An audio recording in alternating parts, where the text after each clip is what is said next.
Many of the laws and restrictions found in the Old Testament were not observed by most Jewish citizens. They weren't part of the civil law code, but dealt instead with ritual purity. These laws were for the temple priests who worked with sacrificial materials. To pour the oil, or light the lamps, or slaughter the goat, one must first be ritually pure. This involved an assortment of cleansing rituals and long waiting periods. Such simply wasn't practical for the average citizen, and it wasn't necessary besides. Except at Qumran. There, every citizen maintained a state of strict ritual purity. Latrine pits were dug to be just within reach of the distance limitations for walking on the Sabbath, kept extensive records of their restricted behavior, and maintained a multitude of ritual baths typically reserved only for the temple staff. In Qumran, they had enough of these baths for everyone, and then some. This level of purity was maintained because, like the high priests, the residents of Qumran believed that they would become angels. I'm your host, Jason, and you're listening to Dragons in Genesis.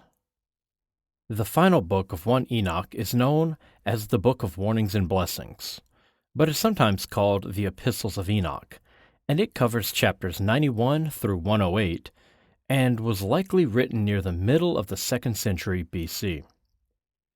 This book is divided into 5 different sections. These are the Apocalypse of Weeks, the Exhortation, the Epistle, the Birth of Noah, and the Conclusion.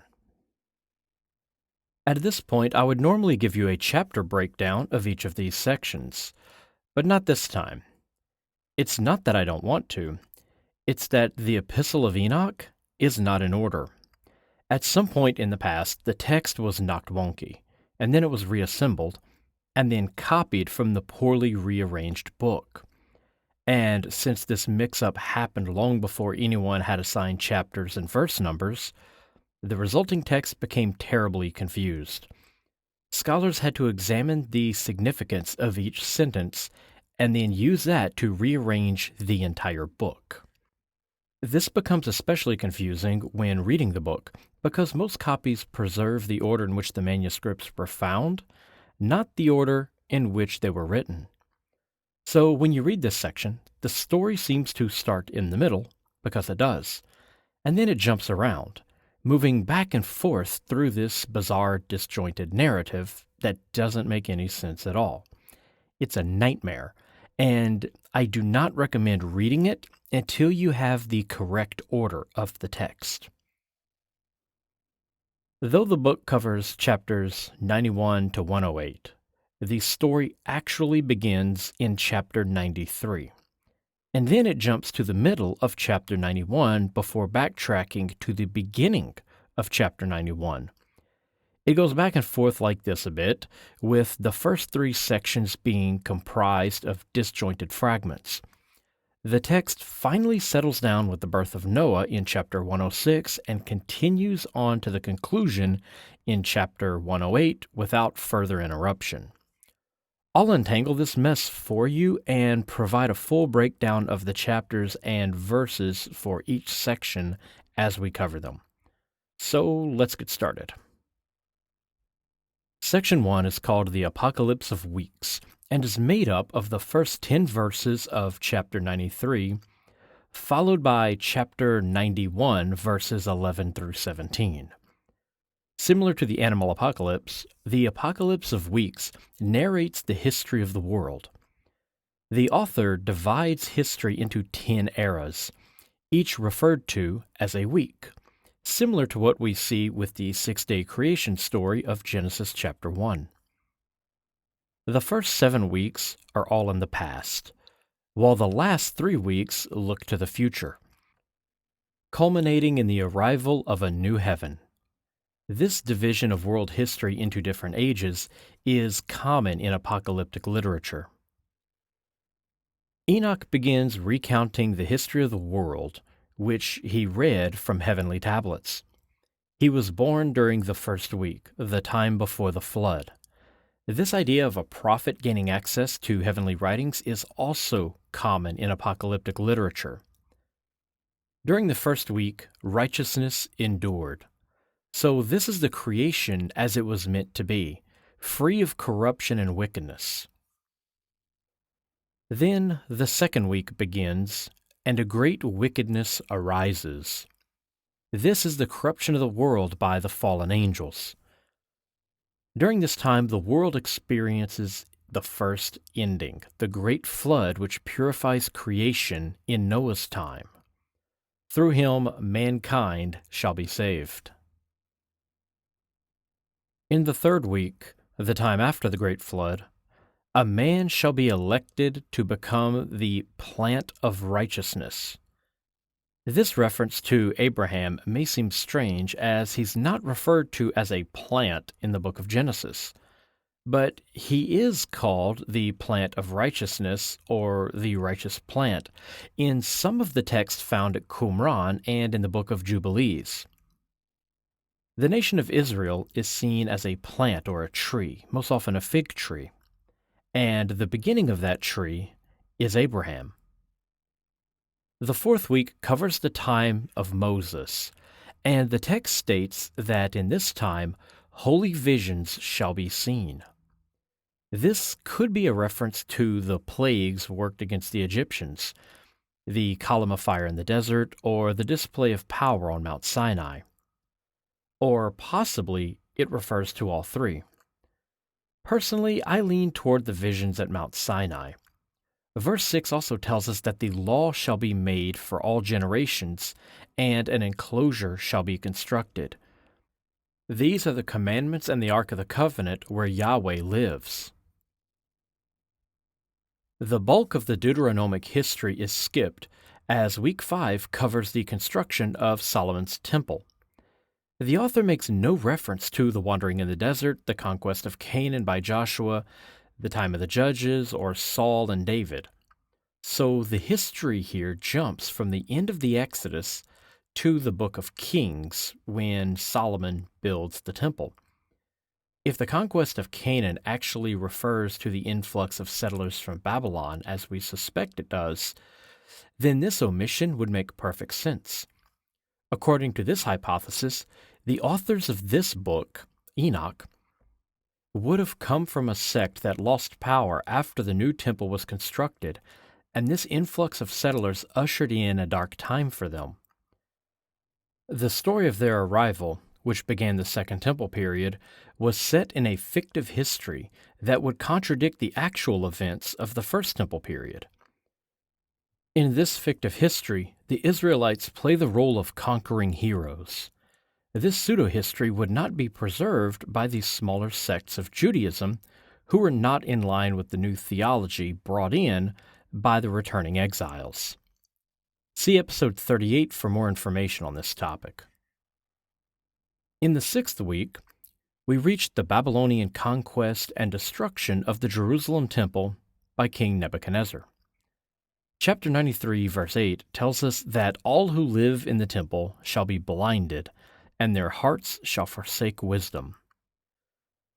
So again, we see the reference to the priests turning away from the proper forms of Yahweh worship that we've seen so many times before. This verse also states that the house will be burned down with fire, and the race of the chosen shall be dispersed. Note here that it does not say the chosen will be carried off or imprisoned. Rather, they will be scattered. This contradicts the Old Testament view that the proper inhabitants of Israel were imprisoned in Babylon. The history preserved by Enoch states the rightful owners of the land will simply no longer live in Jerusalem. From their point of view, the proper worshippers are those who live in the small communities separate from the central temple, communities such as the Essenes. The seventh week tells us how an apostate generation shall arise. At the end of this week, the elect, those descended from the plant of righteousness, shall receive instructions concerning the divine creation. Those who commit blasphemy shall be cut off, and sinners will be destroyed by the sword. The 8th week brings us into the time of Judas Maccabeus. This is the week of righteousness, and a sword of righteous judgment will be given, so the judgment may be executed upon wrongdoers. Here, Judas Maccabeus is portrayed as an almost messianic figure, similar to how the Old Testament portrays Cyrus the Great. He will acquire the temple because of his righteousness, just as Cyrus the Great built the second temple because of his righteousness. Here, I believe we're seeing a sort of contrast between Judas Maccabeus, the homegrown Jewish hero, and Cyrus the Great, the Zoroastrian outsider. In the 9th week, the righteous judgment shall be revealed to the world, and all the deeds of the impious shall vanish from the whole earth. Here's an important part. All men will look to the path of uprightness. Now, why is this important? Because the path of uprightness, or the upright path, appears nowhere else in Jewish literature prior to this reference. It does, however, appear elsewhere prior to the Book of Enoch. The upright path is a reference to the moral life which leads one to Ahura Mazda in the Persian religion of Zoroastrianism. Prior to Zoroastrianism, moral deeds on earth had no real effect on your experience in the afterlife. Proper worship might, but good behavior didn't. Here we see the same concept referred to by the same peculiar term. Finally, in the 10th week, will be the eternal judgment executed on the watchers, and the great eternal heaven that will spring from the midst of the angels. These ideas, the final destruction of the primordial evil, and the establishment of eternal paradise, are likewise Zoroastrian concepts. The first heaven will be destroyed and pass away, and a new heaven will appear in its place. All the powers of heaven will shine forever with light 7 times as bright as the first heaven. This idea, the destruction of heaven and its replacement with a more splendid version, is referenced again in Matthew 24:35. After this will be many weeks without number. They shall stretch on forever in goodness, and sin will never again be mentioned. Again, the anticipation of a time of perpetual goodness is taken directly from Zoroastrianism. The next section, the exhortation, is composed of chapter 91, verses 1 through 10 and 18 to 19. This short section serves as a transition into the 3rd section, the epistle. Enoch tells his son Methuselah to gather his brothers so he can show them what will occur. He tells them to walk in righteousness and to not have a double heart, nor associated with those who have a double heart. Allow righteousness and compassion to guide you. This is seen again in James 1:6 through 8, when he too warns of double-minded people and advises that faith should be the guide. He also warns them that violence will again increase on earth, and a great judgment will be executed. Unrighteousness shall flourish along with violence and sin, anticipating the need for a second great cleansing of creation. A great chastisement shall come from heaven, and Yahweh will bring this wrath to earth. We can see this again in 2 Thessalonians 2:3. Violence shall be cut off from its roots and destroyed, and the idols of the heathen shall be abandoned, and the heathens cast into the flames. Meanwhile, the righteous shall arise from sleep, and wisdom shall be granted to them. This phrase here is important. The idea that the righteous shall arise from sleep. These are the righteous dead, the faithful who have come before and are no longer alive. So why not just call them dead? When Abraham died, the text said that he died. Here in Enochic literature, these people have the belief in resurrection and eternal life, which are the rewards for the righteous. For those people, there is no permanent death. So when they die, they're said to be asleep. We'll see this same terminology used in the same context in Paul's letter to the Thessalonians at the end of chapter 4. They anticipate another cleansing of the temple, and the proper worship practices shall eventually return. The outcast from the temple will receive special divine wisdom that will be withheld from the current caste of priests. Enoch then shows them two paths, that of righteousness and that of violence. He urges them to walk the path of righteous, because those who walk in the other path shall perish forever. This sense of two possible outcomes for each person is another telltale sign of Zoroastrian influence. We then move into the beginning of the third section, the epistle, which picks up where the exhortation leaves off by discussing the two paths. The epistle is comprised of chapter 92, verses 1 through 5, followed by a longer section which begins in chapter 93, verse 11, and concludes in chapter 105, verse 2. Enoch tells the family of Methuselah that the righteous one shall arise from sleep and walk in the paths of righteousness and walk in eternal light. We see this again in John 8:12. Sin shall perish in darkness forever and never again be seen. He then asks a series of rhetorical questions like, who can hear the voice of the Holy One without being troubled? And who can behold the works of heaven? What man could know the length and breadth of the earth? Is there anyone who could discern the length of heaven, or its foundations, or the number of stars, or where the luminaries rest? Of course, we know what man of earth could do all these things and more. The speaker himself, Enoch. He alone possesses divine knowledge because he was shown by the angel Uriel, and all these things were revealed to him so that he might pass this knowledge on to the righteous.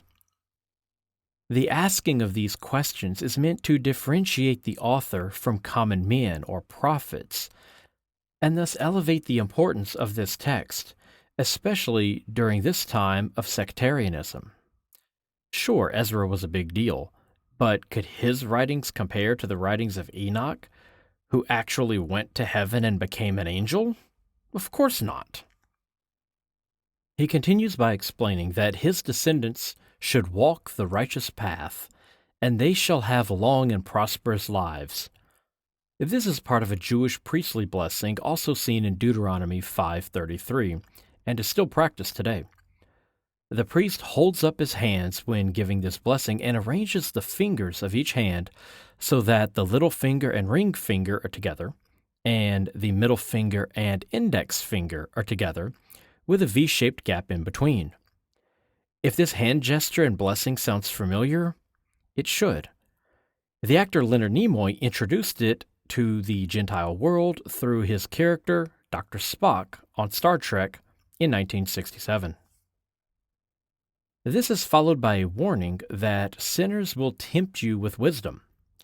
This is an admonition against improperly acquired divine knowledge, like what was given to humanity by Aziel in the Book of Watchers.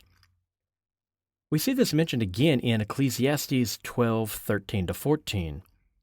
These are linked with deceivers and oppressors who will be overthrown. In chapter 94, verse 7, the text reads, "Woe to those who build their house of sin. Those who acquire gold and silver shall perish in the judgment." The second temple is considered here to be a sinful place, corrupted by the wealth of the priest. It goes on to state that the priest shall lose their riches because they have forgotten El Elyon. The sin of the second temple was an exclusion of deities. The rich and the sinners will soon be punished. See James 5, 1-6. After telling the righteous what they should and should not do, Enoch switches gears to reprimand the sinners. Woe to those who speak against God. Woe to those who mistreat their neighbors, and so on.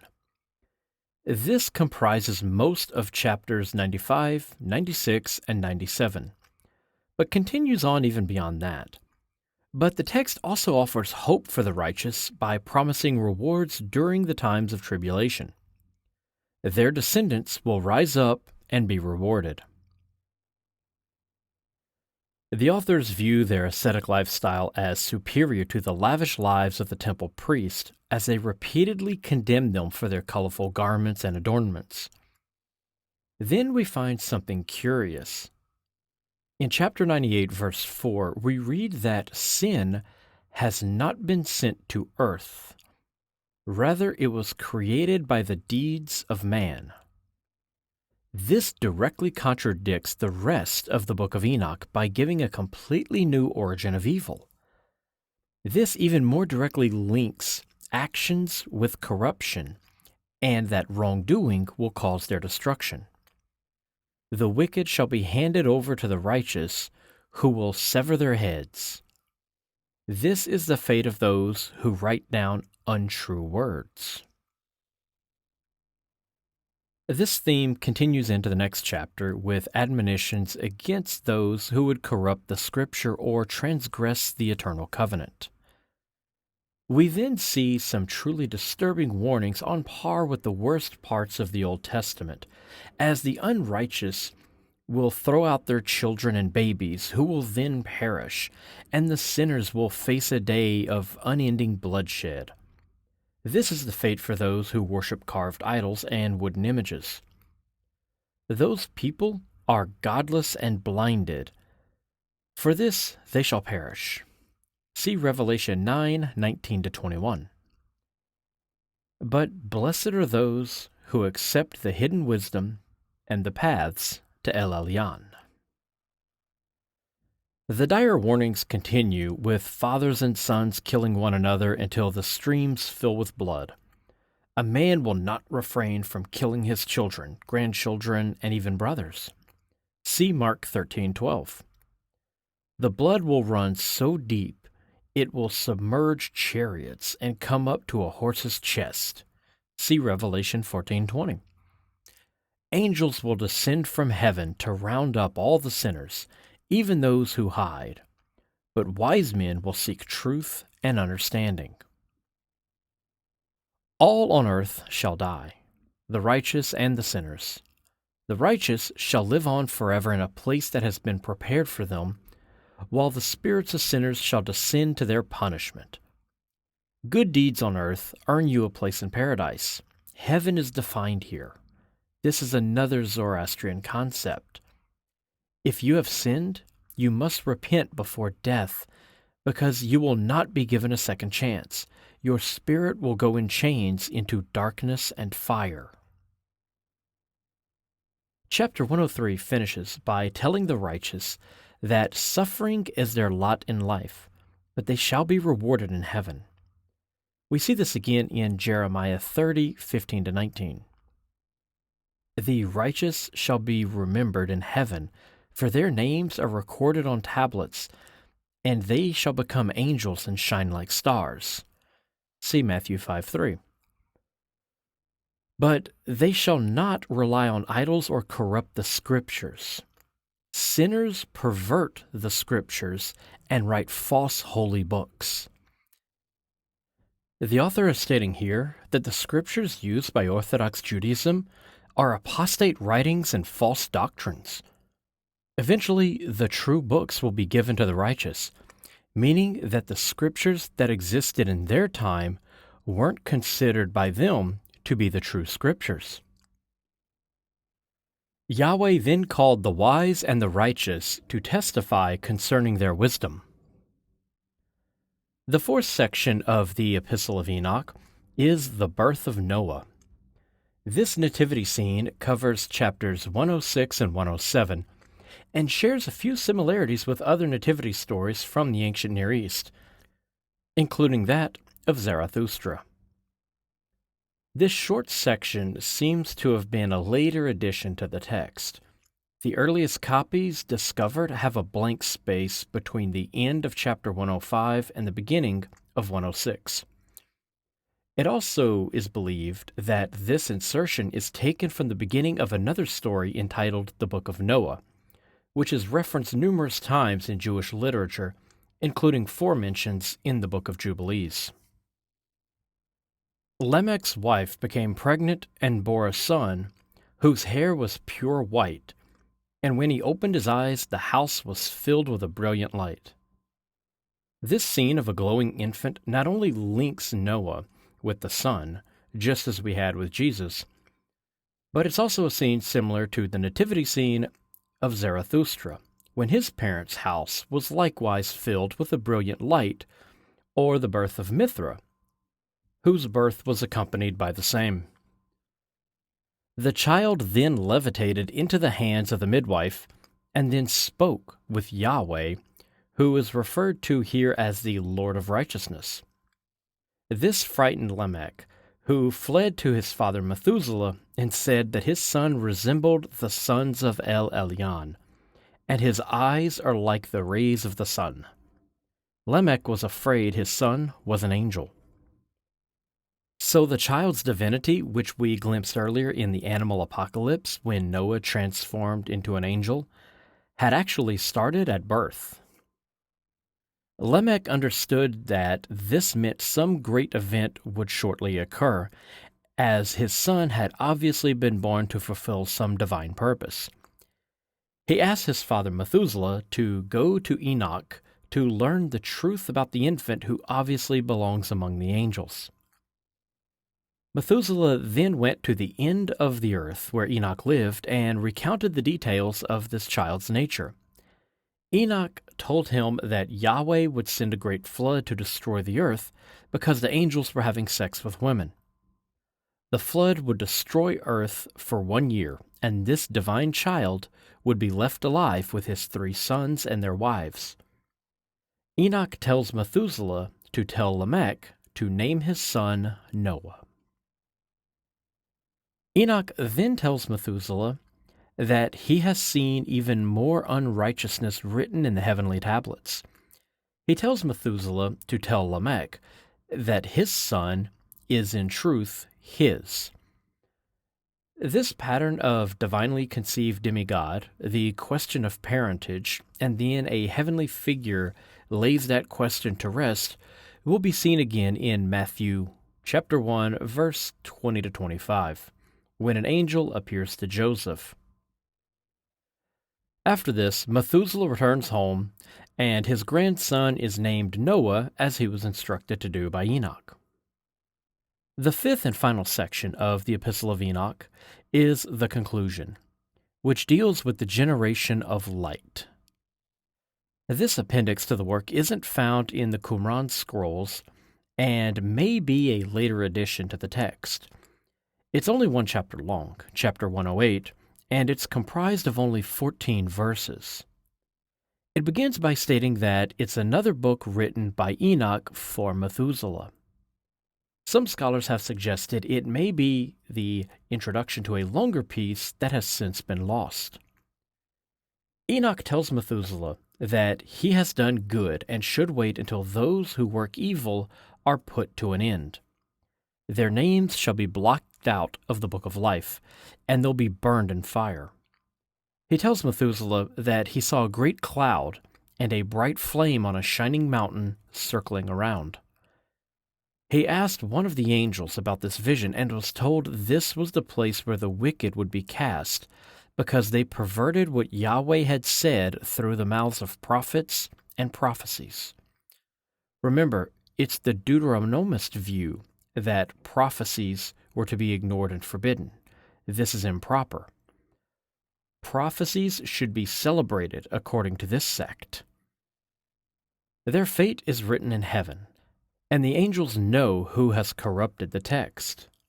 This sounds like predestination. We're then told that some men were good, but they suffered in life. This was a test by Yahweh, and those men continued to bless him. Yahweh assigned those men their rewards because they love heaven more than their life on earth.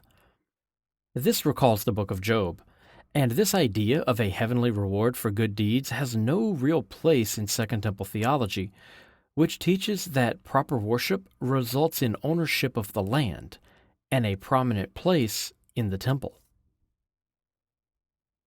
Yahweh will summon the spirits of the righteous who belong to the generation of light, and he will transform them. The last generation of righteous people is thought to be a group who will witness the day of judgment and will themselves become angels. This belief is why the Essenes and some early Christians dressed in white robes. They believed the redemption sacrifice had already occurred and the end of the world was imminent.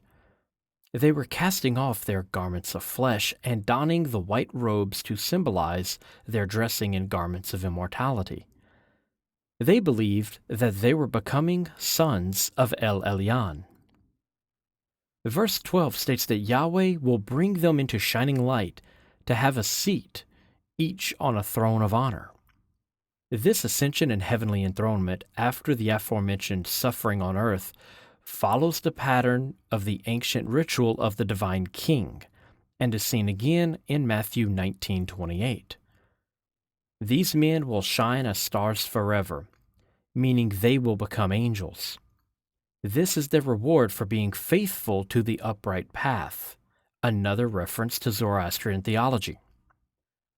The righteous will shine in glory while the sinners will be led into darkness.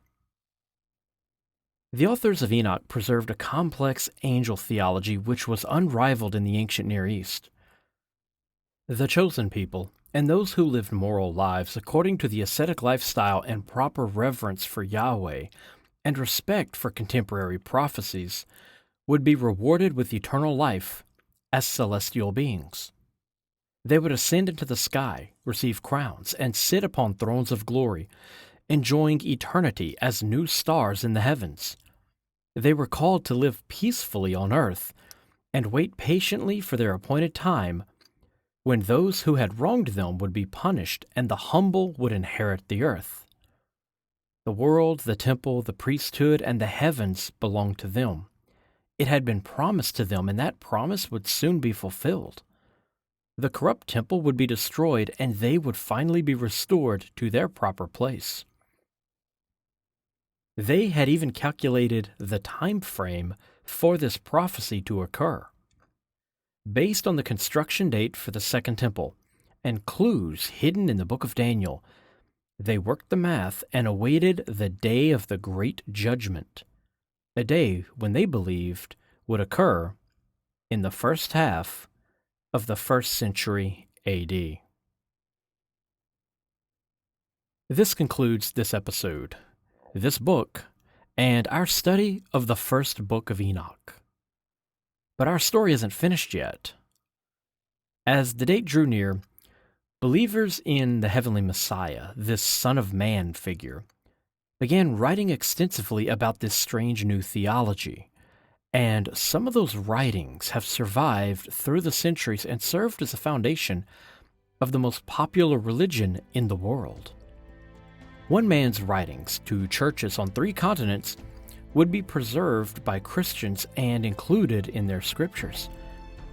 His writings, which reflected the mainstream Christian view in the early movement, contained beliefs which would eventually fall out of favor. These ideas would later be suppressed, yet his writings were too important to be dismissed. You see, the most influential apostle of the early church didn't believe that Jesus was a man. So, in an upcoming episode, we'll begin our study of the writings of Paul.